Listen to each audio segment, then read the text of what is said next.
Je reconnais le chef du deuxième groupe d'opposition. Merci, M. le Président. Une mise à jour économique d'un gouvernement, c'est l'énoncé de ses priorités, de ce qu'il considère le plus urgent. On a constaté hier que de répondre à des besoins urgents et reconnus pour le premier ministre, ça peut attendre. Embaucher dans nos écoles des psychoéducateurs, des orthopédagogues, ça peut attendre. Embaucher des infirmières pour les soins aux malades, ça peut attendre. Embaucher des préposés pour donner un deuxième bain ou même un premier bain par semaine à nos aînés en CHSLD, ça peut attendre. Le premier ministre nous dit d'attendre au budget. Ceux qui subissent les conséquences, ce sont les élèves, les malades, les aînés, les professionnels de l'éducation et de la santé. Comment le premier ministre peut-il justifier cette occasion manquée, lui qui ne peut ignorer ces réalités et qui a les moyens d'y répondre maintenant? Monsieur le premier ministre.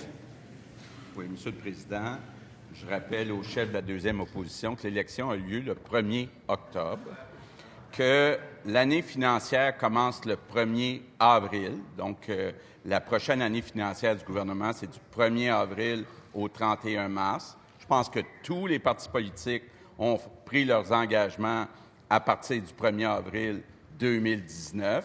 Évidemment, si on veut avoir un plan détaillé, un plan sérieux en éducation et en santé, bien, il faut le préparer dans les semaines actuelles, l'annoncer quelque part au mois de mars, puis que ça commence à s'appliquer le 1er avril 2019. Donc, on va faire les choses dans l'ordre, puis on va respecter tous nos engagements.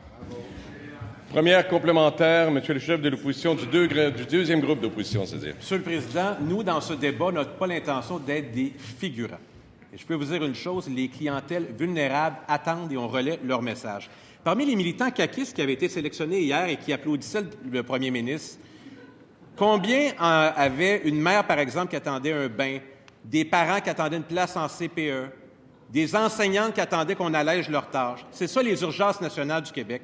Est-ce que le premier ministre va prendre ses responsabilités et s'assurer que le deuxième bain précède le troisième lien? Monsieur le premier ministre. Monsieur le Président, hier, le ministre des Finances a annoncé pour les familles plus d'argent pour le deuxième et le troisième enfant. Je sais que le Parti québécois est contre ça. Nous, on pense que c'est une bonne idée. Le gouvernement a annoncé aussi plus d'argent pour les aînés de 70 ans et plus qui ont des faibles revenus. Nous, on est pour ça. Je sais que le Parti québécois a dit, nous, il n'y aura aucun montant dans le portefeuille qui va être donné pendant 4 ans. Moi, je pense que c'est une erreur, ce que fait le Parti québécois. Pour ce qui est des bains et des services, on est en train de travailler très fort. Ça va être fait à partir du 1er avril 2019, comme on s'y est engagé. Deuxième complémentaire, Monsieur le chef du deuxième groupe d'opposition. Monsieur le Président, le premier ministre avait une option. S'il avait aboli la taxe famille, c'est plus d'argent dans la poche de ces familles-là. C'était une occasion manquée qu'il avait. Il y avait un surplus de 1,65 milliard. Une partie de ce surplus aurait pu servir à embaucher des infirmières, des préposés aux bénéficiaires, des psychoéducateurs, des orthopédagogues. Nous, on a proposé un fonds d'urgence de 10 millions pour embaucher des infirmières où les besoins sont les plus criants. C'est moins de 1 du surplus. On réitère cette proposition pour le premier ministre. On trouve que c'est une occasion manquée. Les besoins sont importants. Monsieur les gens vont pas attendre. Monsieur le premier ministre.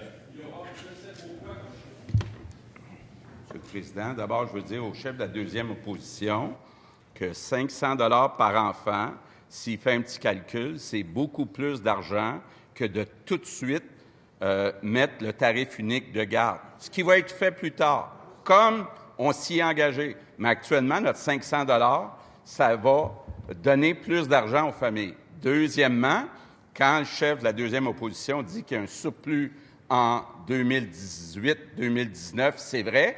Si on regarde 2019-2020, il n'y a aucun surplus. Donc, évidemment que l'argent qu'on doit donner, ça doit être récurrent. Donc, on va faire ça dans l'ordre et on va tenir tous nos engagements.